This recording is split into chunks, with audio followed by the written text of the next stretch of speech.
So they kissed. Let's talk about that. Me and my monkey. Monkey doesn't wear any pants. Godzilla x Kong: The New Empire is the latest MonsterVerse movie directed by Adam Wingard. Boy, is it a doozy. It's something, all right. Where do we start? Me and Joey on the car ride to the theater, I had made a comment that I think sums up this movie perfectly, and that is this is like a greasy fast food burger. Mm-hmm. Specifically, this is like going to Chili's. It's not great, but in the moment, man, you're gonna love it. The sugar in that Mountain Dew margarita is gonna do wonders for your mental health, and then you'll leave the theater thinking about what you just watched. Yes, and you're like, they really did that. Me and Nate were laughing at the movie constantly, not because it was good or funny. It was just so silly. It was so silly. Yes, there's so much in this movie that happens, yet at the same time, there's so little that happens, and we'll talk about that once we get to like the pacing. But like, just to start off, man, this is a King Kong movie first. Yeah, I think King Kong, like it should have been Kong x Godzilla. Yeah, Kong x Godzilla. Because Godzilla is like barely in this movie, and I think to some people, that's gonna be a bad thing because I mean that's the thing, you know, when you're having these two titans clash in a crossover movie, not everyone likes King Kong and not everyone likes Godzilla. There's teams. There is. There was sides. A severe imbalance here, and I will say King Kong was easily the strongest element of the movie, and it's because he got so much development. I haven't seen Godzilla King of the Monsters, and I haven't seen Godzilla vs. Kong.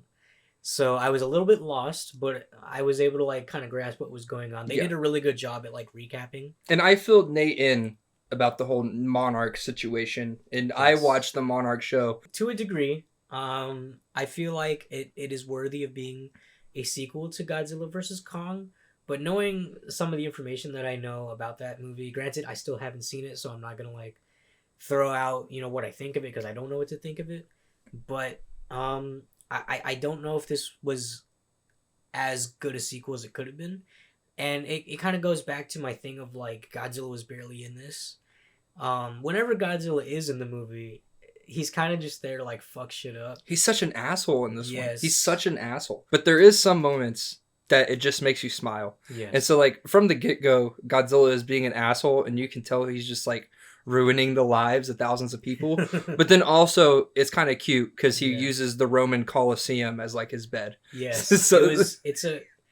It's so strange, because I was watching the movie, and, like, I made a comment, I was like, that was crazy. That was like watching disaster footage. And, like, you know, because so many people are obviously dying, like, Godzilla... It's always Godzilla. It's always Godzilla. Godzilla is the one that's destroying buildings in every scene that he's in. Godzilla is destroying buildings. He's stomping on citizens. And then they would cut to footage of King Kong literally progressing the plot, which was amazing because with those scenes, you can't use any words, obviously, because it's King Kong.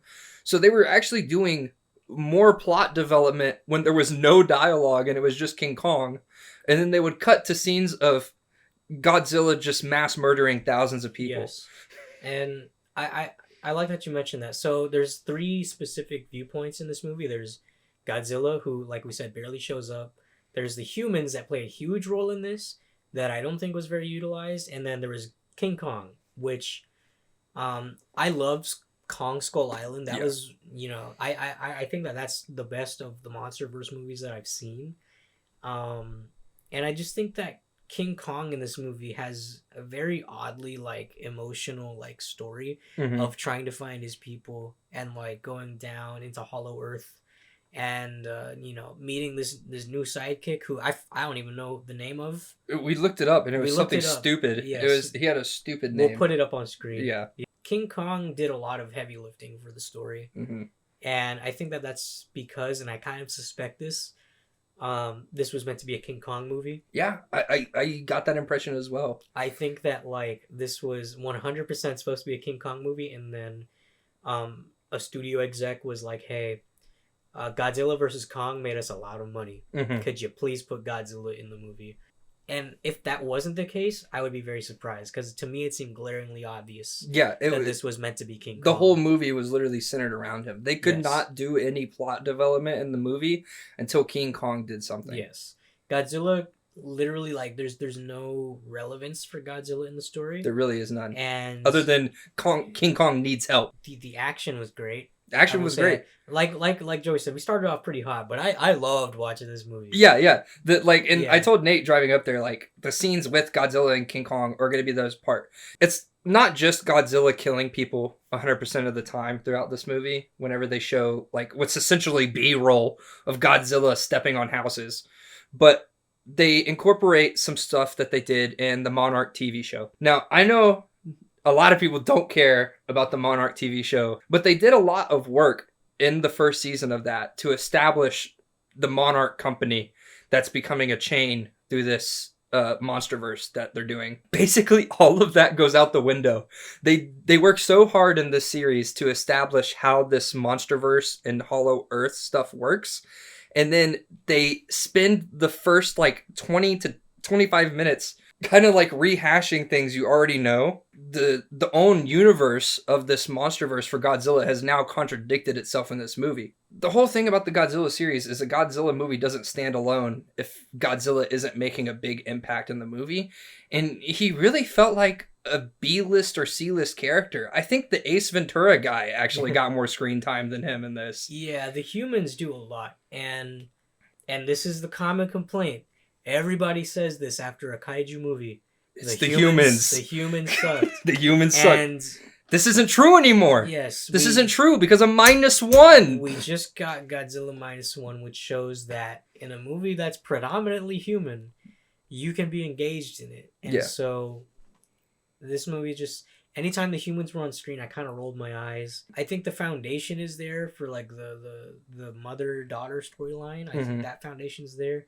Even the Australian Ace Ventura guy, I thought was like, okay, we could do something here, but they just drag on so long. There's a lot of info dumping, and it's just not very entertaining to watch. And it's weird because Hollow Earth is where you would expect the action to start, but because we spend so much time with the humans, it slows down. But whenever King Kong is there, man, and we keep saying it, cuts back. He carries his movie, and man, I loved his little sidekick. Yeah. I giggled every time that little ape was on screen. Yeah, don't get us wrong. This movie has its great moments. Yes. There was really it's a very like comedically aware movie, which I liked. It was kind of self-aware. Yeah, like it knew that like people were there for stupid stuff. So there's a scene where like King Kong is just hitting people with this little ape that he just found. Dude, and it's silly. It's the whole so theater dumb. was laughing at that Yes. part. The whole theater laughed at a couple points. That's generally how you know that like a movie that's trying to do comedy kind of nails it. Yeah. Is when the comedic moments people are laughing at. Yeah, and you're not just sitting there laughing alone. Yeah.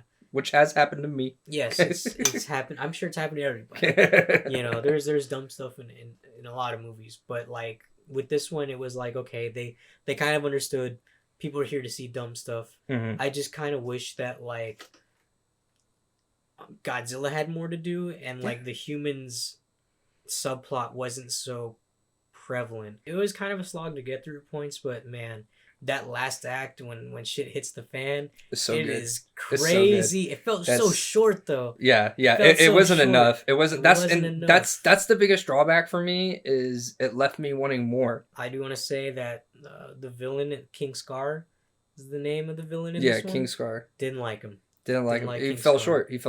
And it's weird because it's a kaiju villain. Yeah. So it's like, what do you do? The iconography with these villains is sort of like the defining thing here. It's like, what would this orangutan be, you know, in 10 years? No one's going to know King Scar. No. Get one of the really kooky kaijus. Like, because if you're going to do the reboot thing, anything, I feel like because like the Godzilla franchise is so big, you can grab from whatever you want to and throw it in the movie. Yeah. And I think instead of trying to double down on the Monarch new monster stuff, which obviously they don't care about because they didn't give anything from the show into this, they should have just reintroduced like one of the bonkers villains. Like I don't even know if you know about this. There's Space Godzilla. Oh dear. Yeah, there's Space Godzilla, which is it's not Godzilla. It's totally different. There's Gigan, and then there's a Hedorah. There's like all types of options that they could have done. Yeah, there's a ton of kaiju out there, and so I think that this movie would have.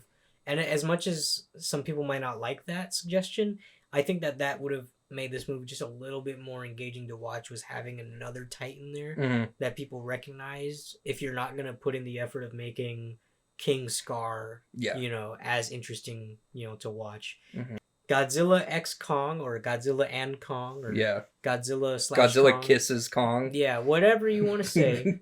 Whatever you want to say it's called. It's a fun time. It's a really fun time. And it's kind of hard for me to rate these movies because on one hand, entertainment factor is a really big thing, and I'm very forgiving to a lot of movies that are entertaining. And I'm not a critic, you know, so I don't feel like my opinion should hold too much weight over others. Mm. I don't think that I am in that wheelhouse, but critically, I'm gonna have to give this like a 6 out of 10 because even entertainment wise, like it was lacking in a lot of departments. Yeah. That being said, I would still highly recommend watching this movie. I think a 6 out of 10 in my eyes is still like barely passing. Mm-hmm. So give it a watch. I would still, you know, if you have the money to spare this You'll weekend go, and yeah. you want to have a fun time, watch It's a Godzilla good X time Kong. in the theater. It's a good time in Yeah. the theater. Yeah. I do feel like our analysis of it being a King Kong movie with Godzilla tacked into it is entirely right. And it does fall short of a lot of the things that I wanted it to pick up on. And in that regard, I feel like it fails the Godzilla franchise and is more or less a cash-in on its recent success. And so for that, I feel like I'm going to have to give it a 3 out of 5 and call it perfectly mid. And you know, hey, sometimes that's what you need. Sometimes you need a fun mid movie. You just need a little mid movie. You know? Yeah. Just to cleanse the palate. Exactly. Though I will say, I feel like I do need to watch some intelligently made cinema. I need to watch some Citizen Kane or some shit. But yeah, guys, that's our thoughts on Godzilla X Kong: The New Empire. Have you seen it? If you have, let us know what you think down below. If you want to watch some other reviews, here's some other ones that we have up. Thank you guys for watching. We'll see you in the next one. Adios.